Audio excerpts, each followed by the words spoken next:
ఢిల్లీలో సీఎం రేవంత్ రెడ్డి బిజీగా గడుపుతున్నారు. నేడు పలువురు కేంద్ర మంత్రులను కలవనున్నారు. యూరియా కొరతపై చర్చించే అవకాశం ఉంది. నిన్న నిర్మలా సీతారామన్ గడ్కర్ని కలిశారు రేవంత్. ఇక త్రిబులార్ పనులకు అనుమతులు ఇప్పించాలని విజ్ఞప్తి చేశారు. ఇటీవల తెలంగాణలో భారీ వర్షాల కారణంగా జరిగిన పంట ఆస్తి నష్టంపై అధికారులు ఇచ్చిన నివేదికను కేంద్ర మంత్రి నిర్మలా సీతారామన్కు అందజేశారు. అనుకోని విపత్తుతో సర్వం కోల్పోయిన ప్రజలను ఆదుకునేందుకు యుద్ధ ప్రాతిపదికన రాష్ట్రానికి వెంటనే నిధులు కేటాయించాలని విజ్ఞప్తి చేశారు.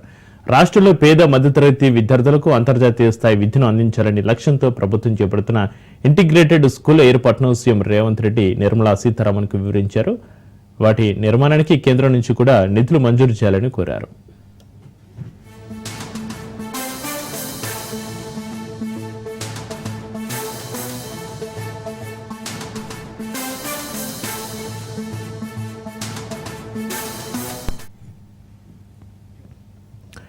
ఢిల్లీలో సీఎం రేవంత్ పర్యటనకు సంబంధించి మరింత సమాచారాన్ని మా ప్రతినిధి రాజు ఫోన్ లైన్ అందిస్తారు. రాజు, ఢిల్లీలో సీఎం రేవంత్ రెడ్డి బిజీగా గడుపుతున్నారు. నేడు పలువురు కేంద్ర మంత్రులను కలవనున్నట్టుగా తెలుస్తుంది.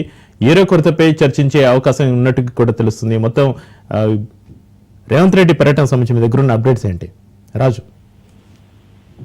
రైట్ చక్రి, సీఎం రేవంత్ రెడ్డి ఢిల్లీలో మూడవ రోజు పర్యటన కొనసాగుతా ఉంది. అయితే ఉపరాష్ట్రపతి ఎన్నికలకు సంబంధించి తెలంగాణ కాంగ్రెస్ ఎంపీలకు దిశానిర్దేశం చేసేందుకు ఢిల్లీ బాట పట్టారు తెలంగాణ సీఎం రేవంత్ రెడ్డి. అయితే ఇటీవల ఒక రోజు ముందుగానే ఉపరాష్ట్రపతి ఎన్నికలకు ముందుగానే అంటే మొన్న సీఎం రేవంత్ రెడ్డి ఢిల్లీ చేరుకున్నారు. అక్కడ ఉపరాష్ట్రపతి ఎన్నికలకు సంబంధించి తెలంగాణ కాంగ్రెస్ ఎంపీలతో భేటీ అయ్యారు. ఆ తర్వాత నిన్న ఉపరాష్ట్రపతి ఎన్నికల్లో కూడా అక్కడ ఉన్నటువంటి సిచ్యువేషన్ మరోవైపు వారితో సుదర్శన్ రెడ్డితో కూడా భేటీ అయినట్టు తెలుస్తా ఉంది. మరోవైపు అటు కేంద్ర మంత్రులు నిర్మలా సీతారామన్ తో కూడా సీఎం రేవంత్ రెడ్డి భేటీ అయ్యారు. అంతేకాకుండా ఇటీవల వచ్చినటువంటి వరద ఉధృతి వల్ల తీవ్రంగా పంట నష్టం జరిగింది. దానిపైన కూడా సీఎం రేవంత్ రెడ్డి చర్చించడం జరిగింది. మరోవైపు రాష్ట్రంలో యూరియా కొరత కూడా ఉన్నటువంటి పరిస్థితి ఉంది. గతంలోనే 2 సార్లు కేంద్ర మంత్రులను కలిసినప్పటికీ కూడా యూరియా పైన త్వరలోనే రాష్ట్రానికి అందజేస్తాం, దేశవ్యాప్తంగా ఇటువంటి కొరత ఉంది. అటు ఇటీవల జరిగినటువంటి ఉక్రెయిన్ రష్యా యుద్ధం కారణంగా ఇటువంటి యూరియా కొరత ఏర్పడింది అనేది కూడా కేంద్ర మంత్రులు బీజేపీ నాయకులు చెప్తున్న నేపథ్యంలో కూడా పలువురు కేంద్ర మంత్రులను గతంలో కలిసి సీఎం రేవంత్ రెడ్డి తెలంగాణకు సరిపడా యూరియా ఇవ్వాలి, తెలంగాణలోని రైతులు తీవ్ర ఇబ్బందులు పడతా ఉన్నారనేది ప్రధానంగా కేంద్ర మంత్రి నడ్డా దృష్టికి కూడా తీసుకువెళ్ళినటువంటి పరిస్థితి ఉంది. అంతేకాకుండా అమిత్ షాతో కూడా భేటీ అయినటువంటి పరిస్థితి ఉంది. తాజాగా నిన్న కేంద్ర ఆర్థిక శాఖ మంత్రి నిర్మలా సీతారామన్ తో భేటీ అయ్యారు. అంతేకాకుండా తెలంగాణలో చేపట్టబోయేటటువంటి పెండింగ్ లో ఉన్నటువంటి ప్రాజెక్టులతో పాటుగానే కొత్త ప్రతిపాదనల మీద కూడా కేంద్ర జాతీయ రహదారుల శాఖ మంత్రిగా ఉన్నటువంటి నితిన్ గడ్కరీతో సీఎం రేవంత్ రెడ్డి భేటీ అయ్యారు. రీజనల్ రింగ్ రోడ్డు కు సంబంధించినటువంటి నార్త్ పాటు 90% పైగా ఈ యొక్క భూసేకరణ పూర్తయిందని, ఇక పనులు ప్రారంభించేందుకు ఆర్థికంగా అటు కేంద్రం కేబినెట్ అనుమతులు ఇప్పించాలని కూడా కోరడం జరిగింది. మరోవైపు జాతీయ రహదారులు రోడ్డు రవాణా శాఖ నిబంధనలకు అనుగుణంగా రాష్ట్ర ప్రభుత్వం సమర్పించినటువంటి డిపిఆర్ ను కూడా రీజనల్ రింగ్ రోడ్ కు అనుమతులు ఇప్పించాలంటూ కూడా కోరడం జరిగింది. దీనిపైన కూడా అయితే ప్రధానంగా అటు ఏపీ నుంచి హైదరాబాద్ నుంచి బందరు పోర్టు వరకు కూడా 12 లైన్ రోడ్లను కూడా కేంద్రం ముందు ప్రతిపాదనలు పెట్టినటువంటి పరిస్థితి అయితే ఉంది. అయితే ప్రధానంగా పలు జాతీయ రహదారులతో పాటుగానే ఆర్ఆర్ఆర్ కు సంబంధించి నార్త్ పార్ట్ ఇప్పటికే భూసేకరణ దాదాపుగా పూర్తయిన నేపథ్యంలో కూడా శరవేగంగా పనులు మొదలు పెట్టేందుకు కేంద్రం సహకరించాలి, త్వరలో జరగబోయేటటువంటి కేబినెట్ సమావేశంలో దీన్ని అప్రూవ్ చేయాలనేటటువంటి విజ్ఞప్తి కూడా నితిన్ గడ్కరీతో చేసినటువంటి పరిస్థితి అయితే ఉంది. ఇవాళ తాజాగా పలువురు కేంద్ర మంత్రులతో మరికొంతమంది మంత్రులతో కూడా అటు సీఎం రేవంత్ రెడ్డితో పాటు కాంగ్రెస్ పార్టీ ఎంపీలు కలిసేటటువంటి ఛాన్స్ ఉంది. ప్రధానంగా తెలంగాణలో ఉన్నటువంటి యూరియా కొరతతో పాటుగానే ఇటీవల కురిసినటువంటి వర్షాల కారణంగా కూడా నష్టపోయినటువంటి రైతులను ఆదుకోవాలంటూ కూడా విజ్ఞప్తులు చేసేటటువంటి ఛాన్స్ అయితే కనిపిస్తా ఉంది.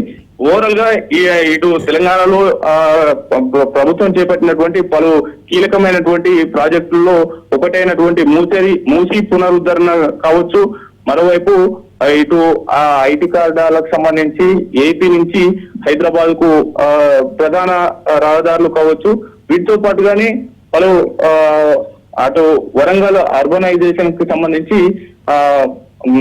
పూర్తి స్థాయిలో కూడా మురుగునీటి వ్యవస్థకు సంబంధించి కూడా కొంత కేంద్రం నిధులు అడుగుతున్నటువంటి పరిస్థితి అయితే ఉంది. రాష్ట్ర ప్రభుత్వం కేంద్రం నుంచి కోరుతున్నటువంటి పరిస్థితి అయితే ఉంది. ఈ నేపథ్యంలో కూడా కేంద్రం నుంచి సానుకూలంగా స్పందించాలి, మరోవైపు రాష్ట్రానికి ఆర్థికంగా అండగా ఉండాలనేది కూడా సీఎం రేవంత్ రెడ్డి ప్రతిపాదనలు పెడుతున్నటువంటి సిచ్యువేషన్ అయితే కనిపిస్తా ఉంది. చక్రి, అయితే రాజు, రాష్ట్రంలో ప్రధాన సమస్య యూరియా కొరతపై చర్చలో కేంద్రం నుంచి ఎలాంటి హామీ వచ్చే అవకాశం ఉంది? ఇప్పటికైనా యూరియా సమస్య తీరే అవకాశం ఉందా?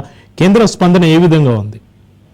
తెలంగాణ రాష్ట్ర వ్యాప్తంగానే కాకుండా వివిధ రాష్ట్రాల్లో కూడా యూరియా కొరత ప్రధానంగా రైతులను వేధిస్తున్నటువంటి పరిస్థితి అయితే ఉంది. రైతులు అటు వ్యవసాయ పంట పొలాలను విడిచి అటు యూరియా కోసం పడిగాపులు కాస్తూ అటు యూరియా షాపుల ముందు చెప్పులను క్యూ లైన్ లో పెట్టి కూడా వారు బారులు తీరి అక్కడే రాత్రులు గడుపుతున్నటువంటి పరిస్థితి కూడా ప్రధానంగా కనిపిస్తా ఉంది. అయితే యూరియా వేస్తే గనక సరైన సమయంలోనే యూరియా వేయాల్సి ఉంటుంది. అయితే ఈ నేపథ్యంలో సరైన సమయానికి యూరియా కొరత ఏర్పడడం ద్వారా అనేక ఇబ్బందులు తెలంగాణ రైతాంగం ఎదుర్కొంటా ఉంది.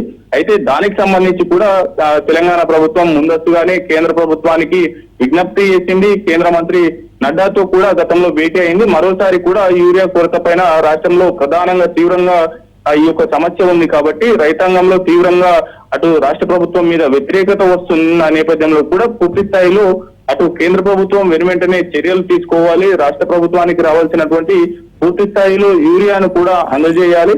ఇప్పటికే 9 లక్షల మెట్రిక్ టన్లకు పైగా తెలంగాణకు కేటాయింపులు జరిగినప్పటికీ కూడా అందులో పూర్తి స్థాయిలో సమకూర్చింది మాత్రం 4.5 నుంచి 5 లక్షల మెట్రిక్ టన్నులు మాత్రమే. అయితే ఈ నేపథ్యంలో మిగిలినటువంటి కేంద్రం నుంచి రావాల్సినటువంటి యూరియా ఏదైతే ఉందో వాటిని వెనువెంటనే కూడా కేంద్ర ప్రభుత్వం రాష్ట్రానికి పంపించాలి, రైతుల యొక్క సమస్యను తీర్చాలి అనేటటువంటిది కూడా కోరుతున్నట్టు తెలుస్తా ఉంది. ఇవాళ జరగబోయేటటువంటి మంత్రులతో సీఎం రేవంత్ రెడ్డి భేటీలో ఇది ప్రధానంగా చర్చ కాబోగా, మరోవైపు ఇటీవల ప్రధానంగా అటు కామారెడ్డి, నిజామాబాద్, మరోవైపు ఇటు జిల్లాల్లో కురిసినటువంటి వరద కారణంగా మరోవైపు భారీ వర్షపాతం నమోదైంది. దీని కారణంగా కూడా పశువులు చనిపోవడం, మరోవైపు పలు చోట్ల పూర్తి స్థాయిలో కూడా పంట నష్టపోయినటువంటి రైతులకు పరిహారం అందాలనేటటువంటిది కూడా రాష్ట్ర ప్రభుత్వం కేంద్ర ప్రభుత్వాన్ని విజ్ఞప్తి చేస్తున్నటువంటి పరిస్థితి అయితే ఉంది. దానిపైన కూడా సీఎం రేవంత్ రెడ్డి కేంద్ర మంత్రుల దృష్టికి తీసుకువెళ్లే ఛాన్స్ అయితే కనిపిస్తా ఉంది. Chakri, right, thank you Raju.